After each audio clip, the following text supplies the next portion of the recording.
দিক দিয়া ইব্রাহিম নবী ডাক দিয়া কয়, ইসমাইল, ও ইসমাইল, ও বাবা ইসমাইল, এখন তুমি কি বলো? আমি তোমাকে জবাই করতে চাই। সন্তান ডাক দিয়া কয়, বাবা গো, ও আমার বাবা, আপনি কোনো টেনশন করার প্রয়োজন নাই। আপনি আমার চোখগুলা বেঁধে ফেলেন, আমার হাত দুইটা বাঁধেন, আমার দুইটা পা বাঁধেন। এই পাগুলা বাইদা না হইলে আপনি বাবার মায়া লাগবো। আপনি আমার গলার মধ্যে ছুরি লাগাইতে পারতেন না, আপনি বাবার মায়া লাগবো। এখন জবান কইলা পড়েন, সন্তান রে কি বাবা কোনোদিন ছুরি লাগাইবনি? কেউ লাগাবনি? এই ঘটনাটা আল্লাহ জানেনি। এখন ইসমাইল নবী ডাক দিয়া কয়, বাবা ঠিক আছে, ইনশাআল্লাহ আমি রাজি হয়ে গেলাম। হাত পা যখন বেঁধে ফেললো, চোখগুলা বেঁধে ফেললো, ইনদিমিন সময় ইসমাইল নবী আবারও ডাক দিয়া কয়, বাবা, ও বাবা, তাহলে আমি যেহেতু রাজি হয়ে গেছি, আমার চোখের বানগুলা খুইলা দেন, আমার হাতের বানগুলা খুলে দেন, আমার পায়ের বানগুলা খুলে দেন। ইব্রাহিম নবী ডাক দিয়া কয়, বাবা তুমি তো বলেছো তোমাকে এইভাবে বান দেওয়ার জন্য, এখন আবার কেন বলো বাবার থেকে বাধাগুলা খুইলা দিতাম? ইসমাইল নবী ডাক দিয়া কয়, বাবা,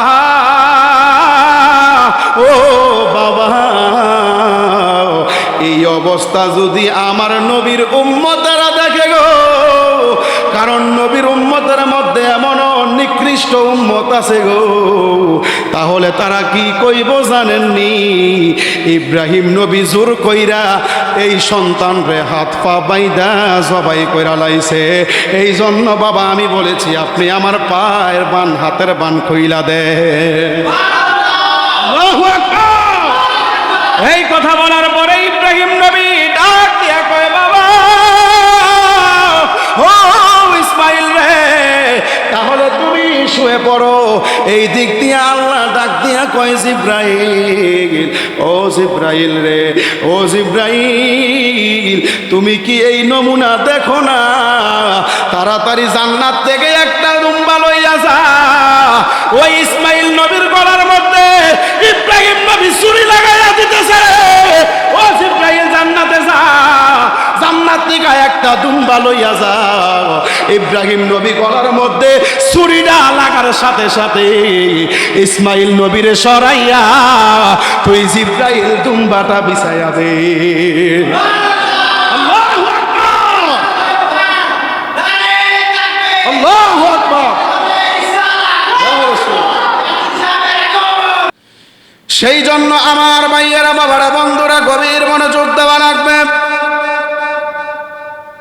এই কোরবানির মাসে আমি আপনাদের সামনে উপস্থাপন করব কোরবানির আলোচনা, কার মাধ্যমে, কার জন্যে আমরা কোরবানি পেয়েছি।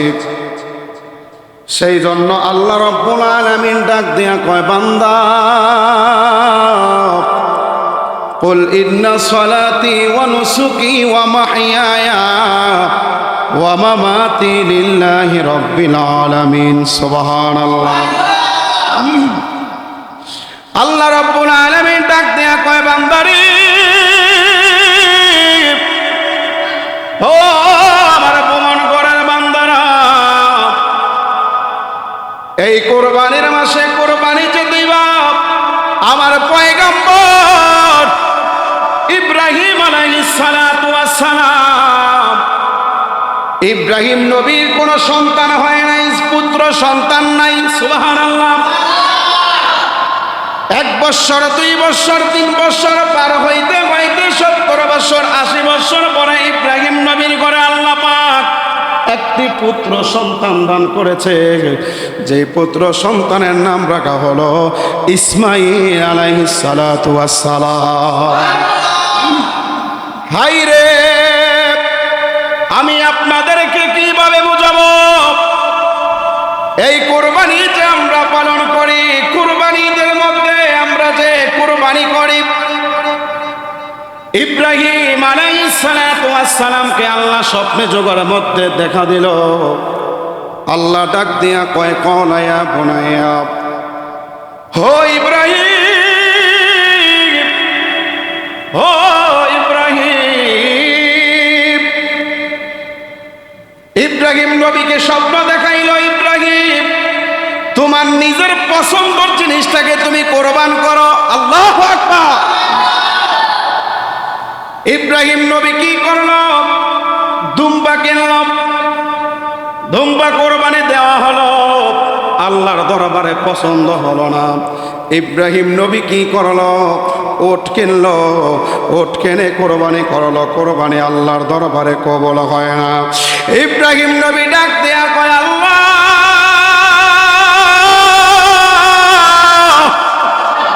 ও মায়ার আল্লাহ গো, আল্লাহর দরবারে পছন্দ হয় না। আল্লাহ ডাক দেয়া কয়, ইব্রাহিম ও ইব্রাহিম তুমি যে কোরবানি করবা, আমি আল্লাহ বলেছি তোমার নিজের পছন্দের জিনিসটাকে কোরবানি করো। সুবহানাল্লাহ। ইব্রাহিম নবী গরু কিনল, গরু কোরবানি দিল, কোরবানি কবুল হয় না। এই দিক দিয়ে ইব্রাহিম নবী ইসমাইল নবীকে ইব্রাহিম নবী ডাক দিয়া কয়, আমি তাহলে বুঝতে পারলাম আমার তো সব কিছু কোরবানি দিলাম, আল্লাহর দরবারে পছন্দ হয় না। এখন আমার তো একটা পছন্দ আছে, আমার আল্লাহ রব্বুল আলামিন যে আমাকে এত বছর পরে একটা পুত্র সন্তান দান করেছে, এই সন্তানটাকে আমি আল্লাহর রাস্তায় কোরবানি করে দিব। ইব্রাহিম নবী ডাক দিয়া কয়, ইসমাইল হো বাবা ইসমাইল, আমার আল্লাহ রব্বুল আলামিন আমাকে স্বপ্নের মধ্যে দেখাই দিলাম আমার নিজের পছন্দের জিনিসটাকে কোরবানি করতাম। আমি ইব্রাহিম তোমার বাবা, আমি বাবা হইয়া তুমি ইসমাইলকে কোরবানি করে দিব, আল্লাহর রাস্তায় তোমাকে কোরবান করে দিব। তুমি কি বলো? সুবহানাল্লাহ। এই কথা বলার পরে ইব্রাহিম আলাইহিস সালাতু ওয়াস সালাম বিবি হাজরাকে ডাক দিয়ে কই, বিবি ও বিবি, ও আমার বিবি হাজরা, তুমি সুন্দর করে ইসমাইলকে গোসল করায়া দাও, ইসমাইলকে সুন্দরভাবে কাপড় চোপড় পরায়া দাও। বিবি ডাক দিয়া কয়, স্বামী গো, ও স্বামী, ইসমাইলকে তো কোনোদিন বলেন না এত ছোট্ট বাচ্চা, শিশু বাচ্চা, কোনোদিন গোসলের কথা বলেন নাই, কোনোদিন নতুন পোশাকের কথা বলেন নাই। স্বামী, আজকে ইব্রাহিম নবীকে ইসমাইল নবীকে নিয়ে কোথায় যাবেন? ইব্রাহিম নবী ডাক দেয়া কয়, বিবি ও আমার বিবি, আজকে তোমার সন্তানকে লইয়া একটি দাওয়াত খাইতে যাবো। জোরে জোরে বলেন সুবহানাল্লাহ। ইন্দিমিন সময় শয়তান আসলো বিবি হাজেরার কাছে। বিবি হাজেরাকে ডাক দিয়া কয়, হে হাজেরা, তোমার সন্তান রে তোমার স্বামী কোথায় নিয়ে যায় তুমি জানো নি? কয়, না না, তোমার সন্তানকে লইয়া যায় মরুভূমির মধ্যে, তোমার কাছে দাওয়াতের কথা বলে নিয়ে যাইতেছে। এখন ওই জায়গার মধ্যে নিয়ে তোমার ছেলেকে জবাই কইরা দিব। বিবি ডাক দিয়া কয়, শয়তান দূর হ। এই কথা বলে শয়তানকে দূর কইরা দিল। দূর কইরা দেওয়ার পরে শয়তান যাইয়া ইসমাইল নবীর কাছে যাইয়া কয়, ও ইসমাইল, আল্লাহর পয়গাম্বর, ও পয়গাম্বর, তুমি যে তোমার বাবার সাথে আসলা, তোমার বাবা তো তোমাকে জবাই কইরা দিব। ইসমাইল নবী ডাক দিয়া কয়, শয়তান দূর হ। এই কথা বলার পরে ইব্রাহিম নবী ইসমাইল নবীকে লইয়া মরুভূমির মধ্যে যাইয়া ইসমাইল নবীকে ডাক দিয়া কয়, ও আমার পুত্র সন্তান। ইব্রাহিম নবী ডাক দিয়া কয়, সন্তান রে, ও ও সন্তান, আমাকে আল্লাহ রাব্বুল আলামিন স্বপ্নের মধ্যে দেখা দিল তুমি ইসমাইলকে কোরবানি করে দেওয়ার জন্য। এখন ইব্রাহিম নবী ডাক দিয়া কয়, আল্লাহ ডাক দিয়া কোরআনুল কারীমের মধ্যে স্পষ্ট করে ঘোষণা করে দেয়, ক্বালা ইয়া বুনাইয়া বাতিফাল মা তুমার সাতাজিদুনি ইনশাআল্লাহু মিনাস সাবিরিন। জোরে জোরে বলেন সুবহানাল্লাহ। আল্লাহ ডাক দিয়া কয়, ইয়া বুনাইয়া বাতিফাল, ইব্রাহিম নবী কয় আমি দেখেছি মা তুমার সত্য সাতাজিদুনি। ইসমাইল নবী ডাক দিয়া কয় ইনশাআল্লাহু। আল্লাহু আকবার। ইসমাইল নবী ডাক দিয়া কয়, বাবা আপনি তো দেখেছেন, তাহলে আপনি মিথ্যা দেখেন নাই। সেই জন্য আমি ইসমাইল ডাক দিয়া কয়, বাবা ও বাবা, এই জন্য আমি বলেছি ইনশাআল্লাহু মিনাস সাবিরিন, আমি আল্লাহর রাস্তায় কোরবান হয়ে যাব। আরো জোরে বলেন সুবহানাল্লাহ। এই দিক দিয়ে মরুভূমির মধ্যে পানি নাই, মরুভূমির মধ্যে পানি নাই। হাজেরা ডাক দিয়া কয়, এই স্বামী আপনি ইসমাইলকে লইয়া কোথায় যাবেন? আমি এক জায়গার মধ্যে চইলা যাব, তুমি তাড়াতাড়ি ইসমাইল নবীকে সাজায়া দাও। বিবি ডাক দিয়া কয়, স্বামী আপনি কি আপনার মন মতো নাকি চইলা যাইবেন? স্বামী ডাক দিয়া কয়, না না, আমার মন মতো না, আমাকে আল্লাহ রাব্বুল আলামিন আদেশ করেছে। জোরে জোরে বলেন সুবহানাল্লাহ। এই কথা বিবি শোনার পরে বিবি ডাক দিয়া কয়, স্বামী গো, আল্লাহু আকবার, ও আমার স্বামী, তাহলে আপনাকে আর আমি বাধা দিতে রাজি না। আল্লাহ যেহেতু আপনাকে ডাক দিল, আল্লাহর ডাকে আপনি চলে যান, কোনো অসুবিধা নাই। এই দিক দিয়া হাজেরা কান্দে, ও মায়ার আল্লাহ গো, আমি মা হইয়া 2 দিন 3 দিন না খাইয়া থাকতে পারমো, সন্তান রে আজকে 2-3 দিন কোনো পানি পান করাইতে পারি না, আমার স্তনের দুধগুলা শুকাইয়া গেছে। দুনিয়ার জমিনে মা বোনের যখন অসুস্থতার মধ্যে পইরা যায়, সন্তান দুধ পান করতেও কষ্ট হয়। ওমা কথা বলা ঠিক না বেঠে? কারণ অনেক সন্তান দুধ পায় না, কারণ সেই জন্য আল্লাহ রাব্বুল আলামিন ডাক দিয়ে কয়, বান্দারে ও আমার বান্দারা। এই দিক দিয়া হাজেরা ডাক দিয়া কয়, স্বামী গো, ও স্বামী, তাহলে ঠিক আছে ইসমাইল নবীকে নিয়ে চইলা যান। এই দিক দিয়া মরুভূমির মধ্যে যে বালু, মরুভূমির মধ্যে যে বালু, এই বালুগুলা যেমনি করে ওই দিক দিয়ে একটু দূরে বালু যখন বাতের মারের মধ্যে উৎপর করে করতেছে, টকবক টকবক করে বাতের মারের মতো এইভাবে উঠতেছে। ওই দিক দিয়া হাজেরা মনে করলো কি, হাবিবি হাজেরা ডাক দিয়া কয়, তাহলে ওই দিক দিয়া পানির একটা সাগর দেখা যায়, যাইয়া ওই দিক দিয়া একটু পানি পান করব। এই দিক দিয়া হাঁটতে হাঁটতে যাইয়া দেখে এই পানি তো আর পানি না,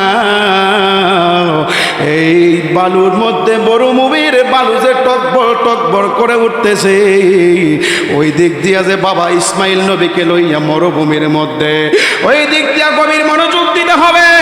ইব্রাহিম নবী যে ইসমাইল নবীকে লইয়া মরুভূমির মধ্যে গেল জবাই করার জন্য, ইসমাইল নবী যখন এই জমিনের মধ্যে পইরা গেল, জমিনের মধ্যে শুয়ে পড়ল, ইসমাইল নবীর পায়ের মধ্যে আল্লাহ খুরা লাগাইয়া দিছে।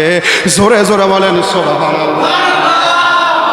এই খুরা লাগানোর পরে, খুরা যখন এই মরুভূমির মধ্যে বালুর মধ্যে লড়াচড়া করে, এই বালুগুলো উপরে এইভাবে যখন উঠতে থাকে, এই দিক দিয়া ইব্রাহিম নবী ডাক দিয়া কয়, ইসমাইল, ও ইসমাইল, ও বাবা ইসমাইল, এখন তুমি কি বলো, আমি তোমাকে জবাই করতে চাই। সন্তান ডাক দিয়া কয়, বাবা গো,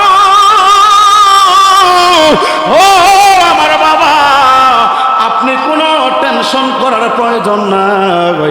আপনি আমার চোখগুলা বেঁধে ফেলেন, আমার হাত দুইটা বাঁধেন, আমার দুইটা পা বাঁধেন। এই পাগুলা বাইদা না হইলে আপনি বাবার মায়া লাগবো। আপনি আমার গলার মধ্যে ছুরি লাগাইতে পারতেন না, আপনি বাবার মায়া লাগবো। এখন জবান কইলা পড়েন, সন্তান রে কি বাবা কোনোদিন ছুরি লাগাইবনি? কেউ লাগাবনি? এই ঘটনাটা আল্লাহ জানেনি।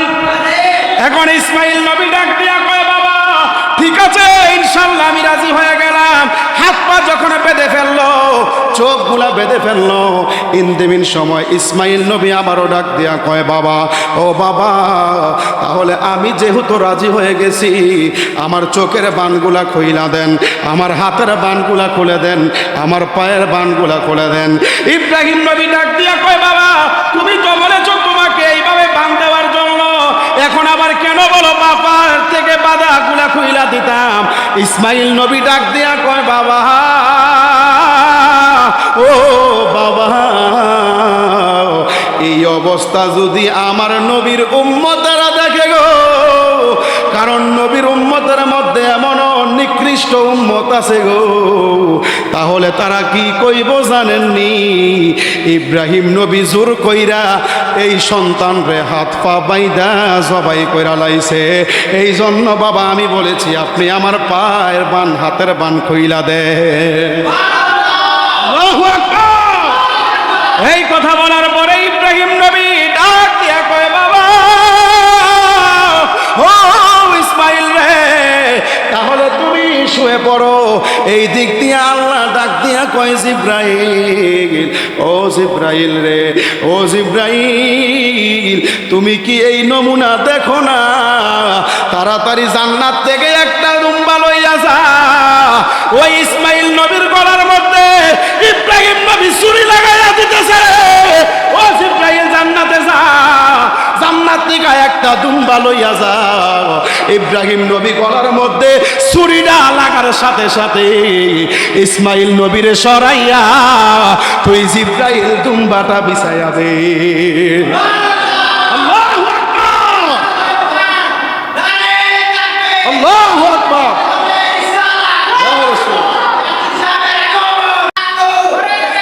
প্রত্যেকে বলেন, প্রত্যেকে বলেন মারহাবা। ইব্রাহিম নবীকে যখন এই কথা বলার পরে জিব্রাইল আমিন দুনিয়ার জমিনে 3 বার করে আসছে, সুবহানাল্লাহ। একবার যখন আসলো ইউসুফ নবীকে যখন কুয়ার মধ্যে ফেলাইয়া দেয়, আমার আল্লাহ ডাক দিয়া কয়, জিব্রাইল আমার বন্ধু ইউসুফ নবীকে যে কুয়ার মধ্যে ফেলাইয়া দেয়, যা যা তাড়াতাড়ি যা, এই কুয়ার নিচের মধ্যে তোমার পাখাগুলা বিছাইয়া দাও। এইভাবে করে ইউসুফ নবীর সময় এই জিব্রাইল আলাইহিস সালাতু ওয়াস সালামের পাখাগুলা বিছাইয়া দিল। আরেকটা কখন সময় আসছে, এত দ্রুত ইব্রাহিম ইসমাইল নবীকে এত দ্রুত জিব্রাইল আমিন আসছে এই জান্নাত থেকে। আরেকটা সময় যখন নবীজি উহুদের ময়দানে নবীজির যখন যুদ্ধ মোবারক হয়, যখন নবীজির যুদ্ধ শুরু হয়ে যায়, এই দিক দিয়ে আল্লাহ ডাক দিয়া কয়, জিব্রাইল ও জিব্রাইল রে, আমার বন্ধু নবীর মাথার মধ্যে এইভাবে যখন রড দুইকা হ্যামলেট দুইকা গেছে, আমার বন্ধু নবীজির মাথা থেকে দাড়ি লাগার মধ্যে যখন রক্ত চলে আসলো, ও জিব্রাইল আমি তোমাকে জানায়া দে, এই রক্তর ফোঁটা যদি দুনিয়ার জমিনে ফইরা যায়, আমার বান্দার ফসল বন্ধ হয়ে যাইব, এই জমিনের মধ্যে কোনো গাছপালা থাকবে না। এই জন্য ইসমাইল জিব্রাইল আমিন এই উহুদের ময়দানে যাইয়া, যুদ্ধের ময়দানে যখন নবীজির এই দাড়ি মোবারক থেকে রক্তটা নিচের মধ্যে পড়া গেল, জিব্রাইল আমিন সাথে সাথে জান্নাত থেকে তাড়াতাড়ি যাইয়া নবীজির রক্ত মোবারকটা হাতে নিয়ে ফেলছে। আরো জোরে বলেন সুবহানাল্লাহ। এই কথা বলার পরে ইসমাইল নবী ওই যে মরুভূমির মধ্যে শুয়ে রইল। মরুভূমির মধ্যে শুয়ে পড়ার পরে ইব্রাহিম নবী যখন ছুরি লাগাইয়া দিল, ছুরি লাগে না, গলা ফালা দিয়া ছুরি কাটে না, যেই ছুরি পাথরের মধ্যে নিক্ষেপ করলে পাথর দুই ভাগ হইয়া যায়, যেই ছুরি যখন এই ছুরি যেই কোনো জায়গার মধ্যে ওয়ালের মধ্যে লাগাইলে ওয়াক দুই ভাগ হইয়া যাইব, ইসমাইল নবীর গলার মধ্যে যখন বাবা ছুরি চালা, ইসমাইল নবীর গলার মধ্যে ছুরি লাগে না। আরো জোরে বলেন সুবহানাল্লাহ। এই কথা বলার পরে বাবা এই জিবরাইল আলাইহিস সালাতু ওয়াস সালাম জান্নাত থেকে যখন দুম্বা লইয়া ইসমাইল নবীকে সরাইয়া এই দুম্বাগুলা যে দুম্বা যখন বিছায়া দিল, ইসমাইল নবী শুধু বিসমিল্লাহ, ইব্রাহিম নবী শুধু বলল বিসমিল্লাহি আল্লাহু আকবার। ছুরিটা চালানোর সাথে সাথে রে বাবা ইসমাইল নবীকে সরাইয়া দুম্বা শোয়া দিছে। জোরে জোরে বলেন সুবহানাল্লাহ। এই পরীক্ষাটা কে করছে? জোরে বলেন কে করছে? আল্লাহ পারেন এমন কোন জিনিস আসেনি? কারণ আল্লাহ পরীক্ষা করছে ইব্রাহিম রে, তোমার পুত্র সন্তান হয় না, আমি তোমাকে পুত্র সন্তান কখন দিব তুমি জানো নি? এমন এক সময় তোমাকে পুত্র সন্তান দান করব, তারপরে তোমাকে একটা পরীক্ষার মধ্যে আমি ফেলাবো, এই পরীক্ষার মধ্যে কি তুমি পাস করতে পারো না হেরে যেতে পারো, আমি তোমাকে এই পরীক্ষাটা করব। সুবহানাল্লাহ। এই পরীক্ষাটা কোরবানির সময় করছে। ইব্রাহিম নবী ফাঁস হয়েছিল,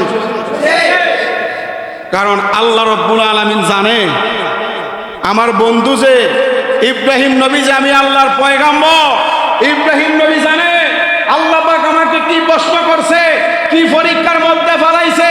কিন্তু না না, আমি সন্তানের মায়া করতে পারি না। যে আল্লাহকে আমি বিশ্বাস করি, যেই নবীকে আমি বিশ্বাস করি, ওই আল্লাহ পাক এক সন্তান না, এক সন্তান আল্লাহর রাস্তায় কুরবান করে দিব, কোনো অসুবিধা নাই। একটার জন্য আল্লাহ পাক পারলে আমাকে 10টা সন্তানের মালিক বানাইতে পারে। আল্লাহ দেওয়ার ক্ষমতা আছে না নাই? সেই জন্য আমার ভাইয়েরা বাবারা বন্ধুরা রে, এই কোরবানি চলে গেল। আমাদের সমাজের মধ্যে মানুষ গরু কিনে, সেই জন্য আমার নবী ডাক দিয়া কয় বনের পশুকে মনের পশুকে আগে কোরবান করো, তারপরে তুমি বনের পশু কোরবান করো। আরো জোরে বলেন সুবহানাল্লাহ। কোরবানি করেন 2 জন 3 জন 5 জন আছে না নাই? কেউ আপনারা শরীক আছেননি? শরীক থাকবেন, যদি সামর্থ্য কম শরীক দিয়ে কোরবানি দিবেন, কিন্তু যদি না হয় আমরা মানুষ আছে একা কোরবানি দেয়, আছে না নাই? কোরবানি যে দিবেন, সেই জন্য আল্লাহ রাব্বুল আলামিন ডাক দিয়া কয় গরুটা যে কিনবা শক্তিশালী ভাবে কিনবা, এই গরুর উপরে তুমি সোয়ারি হইয়া কাল কিয়ামতের ময়দানে ফুলসিরাত যেন পারিতে পারো। সুবহানাল্লাহ। কারণ আপনি গরুটা যে কিনবেন, যে কোনো পশু কিনেন না কেন, অনেক গরুর মধ্যে খুর আছে দেখবেন, কাটা ছিটা আছে, এটা সেটা থাকে, কিন্তু দেখে কিনতে হবে, কারণ অনেক গরু অসুস্থ থাকে, আছে না নাই? সেই জন্য আল্লাহ বলেছে বান্দারে গরু কিনবা, শক্তিশালী গরু কিনবা, তাজা গরু কিনতে হবে, কারণ এটার মধ্যে কোনো কাটা ছিড়া কোনো খুর থাকতে পারবে না। কারণ আমরা গরু কিনি, গরু কেনার পরে কোরবান করি, এমন মানুষ গরুর উপরে অনেক আক্রমণ করে, গরুকে ধাক্কা দিয়ে ফালাইয়া দেয়, জোরে গলার মধ্যে গাই মারে, আছে না নাই? খবরদার, গরু কোরবান করার সময় আস্তে ধীরে গরুকে শোয়াইতে হবে, গরু যেন বিন্দু পরিমাণ কষ্ট না পায়। সেই জন্য আমার যুবক ভাইয়েরা, কোরবানি গরু কিনলেন, জবাই করবেন, নিয়ত কার জন্য? ওমা কথা কয় না, নিয়ত কার? টাকা পয়সা আপনার মালিক বানাইছে আল্লাহ, কোরবানি দিবেন কার জন্য? কাকে রাজি খুশি করার জন্য, নাকি নিজে খাওয়ানোর লেগে? কি কোরবানি কি নিজে খাওয়ার জন্য দিবেন? এমন মানুষ আছে এই বছর গরু কোরবানি দেয়, আগামী বছর পর্যন্ত গোশত খায়। তোমার কথা কয় না? গরু কোরবানি দেয় এমন মানুষ খাবার জন্য, কিন্তু আল্লাহ বলেছে না না, কোরবানিটা এমন জিনিস, আমার আল্লাহ বলেছে কোরবানি তারাই দিবে। কোরবানি দিয়ে আল্লাহ বলছিল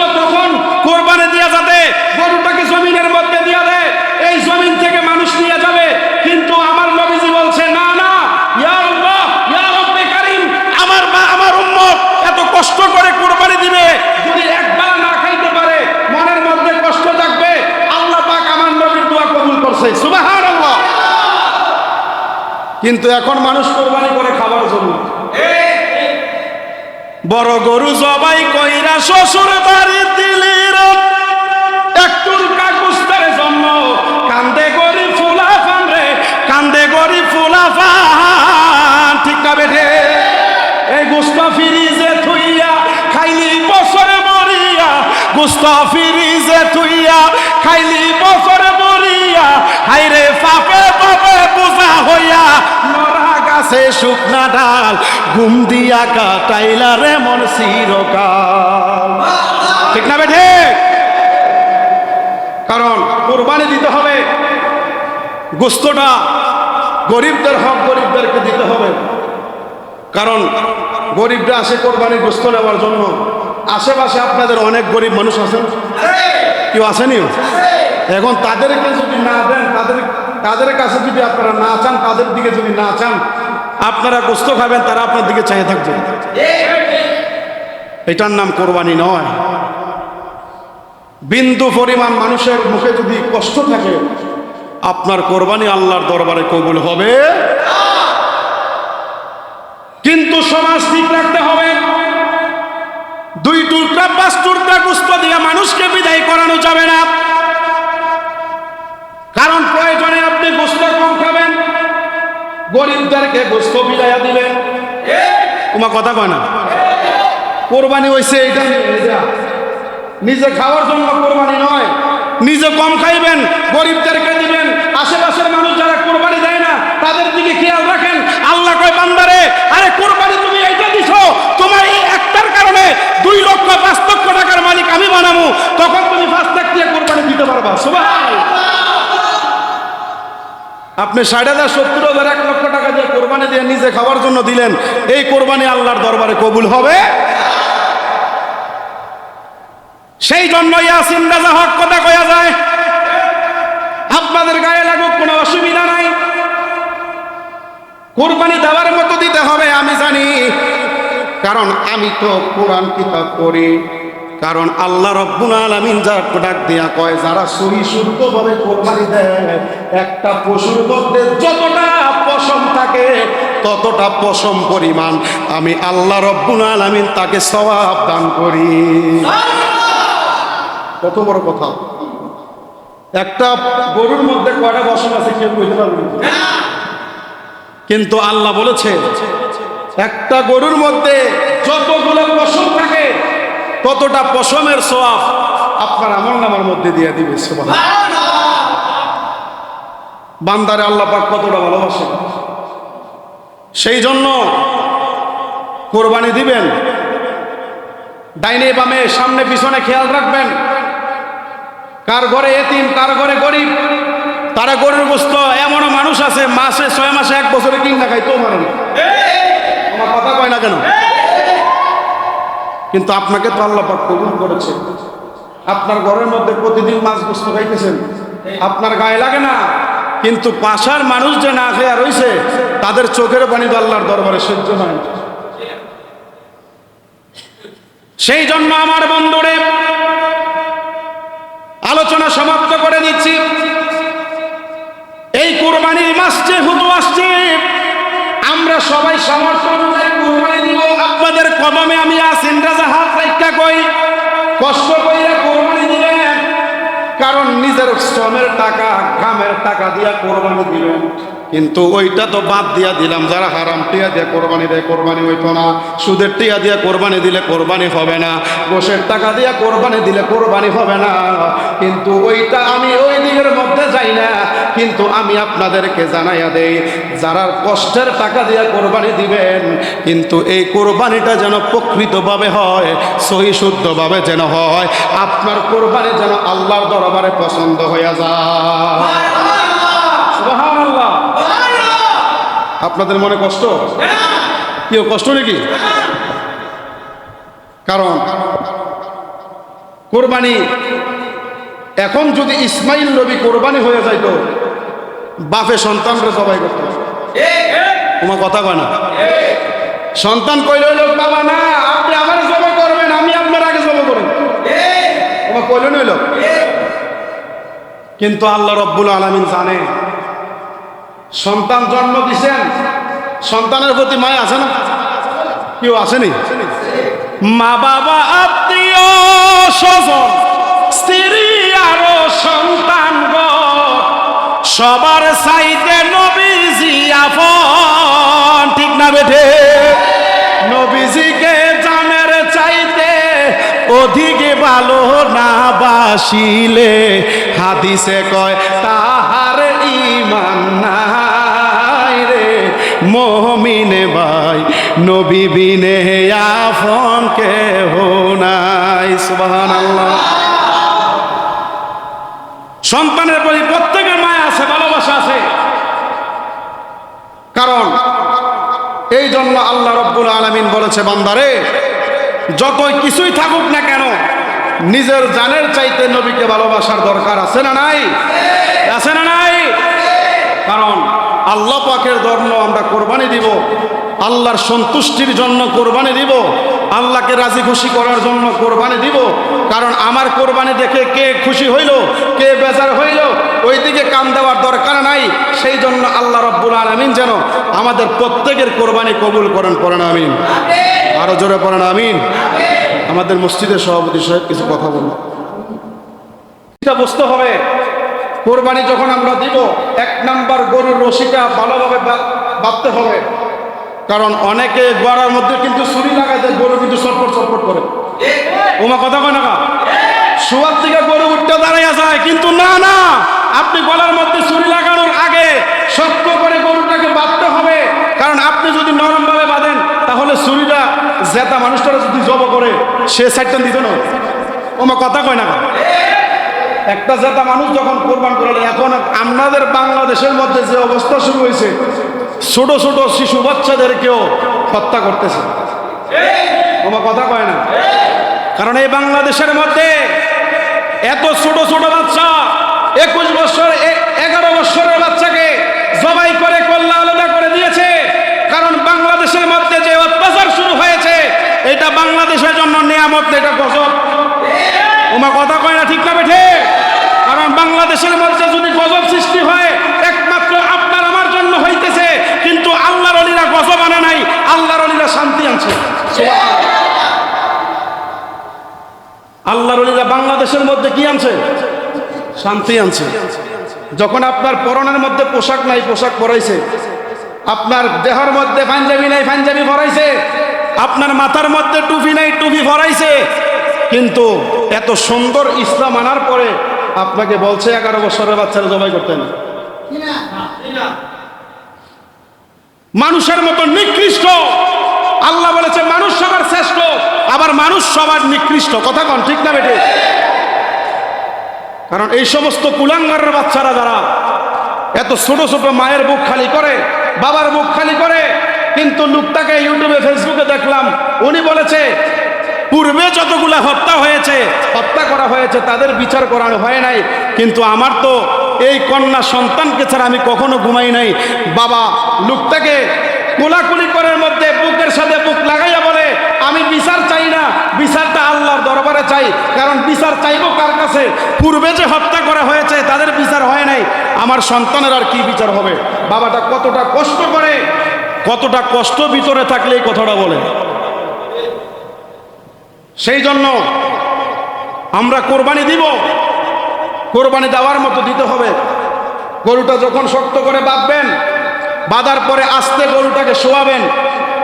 গরুটা শোয়ার পরে গলার মধ্যে ছুরি লাগার আগে দিয়া, গলার মধ্যে ছুরি লাগানোর আগে যারা আশেপাশে থাকবেন, যারা গরু ধরবেন, সবার জবান থেকে বিসমিল্লাহি আল্লাহু আকবার থাকতে হবে। ঠিক না বেঠে? কারণ কোরবানির আগে থেকে আমি আপনাদেরকে বলে দিব, আমরা প্রত্যেকে তাকবীরে তাশরিক করব, আল্লাহু আকবার, আল্লাহু আকবার, লা ইলাহা ইল্লাল্লাহু, আল্লাহু আকবার, আল্লাহু আকবার, ওয়ালিল্লাহিল হামদ। সবাই পড়বেন তো ইনশাআল্লাহ? পড়েন ইনশাআল্লাহ। আমরা তাকবীরে তাশরিক করব, গলার মধ্যে ছুরি লাগানোর পূর্বে বিসমিল্লাহি আল্লাহু আকবার বলে গলার মধ্যে ছুরি লাগাবো। কিন্তু গরু যদি শক্ত করে না বাঁধেন, যদি গরুটা উঠা যায়, কারণ যতটা রক্তের ফোঁটা জমিনে পড়বো, ততটা রক্তের ফোঁটার গুনাহ আপনার আমলনামার মধ্যে লেখা হয়ে যাবে। কোরবানি তো হবেই না, আরো গুনাহগার হয়ে যাবেন। কিন্তু যারা কোরবানি দেন এই কাজগুলোর মধ্যে সতর্ক থাকবেন, আশেপাশে মানুষদেরকে খেয়াল রাখবেন, স্মরণে রাখবেন। কারণ আমরা কোরবানি আজকে এই বছর দেব, আগামী বছর যে বাচ্চা থাকবেন দিবেন এমন কোনো গ্যারান্টি আছে না। কারণ দেওয়ার মতো একটে বলবেন আল্লাহ আগামী বছর বাঁচি আর না বাঁচি কোনো অসুবিধা নাই, কিন্তু আমার কোরবানিটা যেন সহি শুদ্ধভাবে হয়ে যায়, আমার কোরবানিটা যেন আপনার দরবারে কবুল হয়ে যায়। এক নিয়ত আল্লাহর দরবারে নিয়ত কইরা কোরবানি দিবেন, আপনার নিয়ত আল্লাহর দরবারে কবুল হয়ে যাবে। সুবহানাল্লাহ। সেই জন্য আপনাদের এতিমখানা আছে না নাই? এতিমখানার মধ্যে হক আসেনি? আপনারা দেননি, কিন্তু আমি যেহেতু আপনাদের এখানে নতুন, আমি কিন্তু কোরবানির সময় কখনো ছিলাম না। আপনাদের এতিমখানার মধ্যে হক আছে না নাই? কারণ এই হকের মধ্যে আপনারা যেটাকে গরিব মিসকিনকে দিবেন, এই একটা ভাগের মধ্যে যারা এই এতিমখানার মধ্যে পড়াশোনা করে তাদের জন্য একটা হক দরকার আছে না নাই? কেউ আমি কি খারাপ করেছি নাকি? কারণ তাদের জন্য একটা হক রেখে যাবেন। মসজিদের ইমাম সাহেব থাকুক বা মুয়াজ্জিন থাকুক, যাই থাকুক, প্রত্যেকের হকটা আপনাদের কাছে আছে না নাই? কারণ আপনারা যদি ইমাম সাহেব মুয়াজ্জিন সাহেবকে খুশি না করেন, কারণ খুশি করবো কে? কারণ সমাজ তো আপনাদের। আমার কথা বলে না কেন?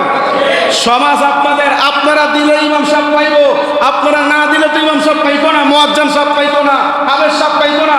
কিন্তু খুশি করতে হবে আপনারা। ইমাম সাহেবকে ভালোবাসেন আপনারা, ইমাম সাহেবকে বেতন দেন আপনারা, ইমাম সাহেবকে ভাত খাওয়ান আপনারা, ইমাম সাহেবের দিকে আপনারা চাইতে হইব না? তো এখন আপনারা চাইলে ইমাম সাহেব পাইবো। আল্লাহ রাব্বুল আলামিন যেন আমাদের প্রত্যেকের প্রত্যেক দিক দিয়ে যেন খেয়াল রাখতে পারি, সেই তৌফিক যেন দান করেন। পড়েন আমিন। আরো জোরে পড়ে আমিন। ওয়া আখির দাওয়ানা আলহামদুলিল্লাহি রাব্বিল আলামিন। যারা পরে আসছি 4 রাকাত কাবলা জুমা আদায় করে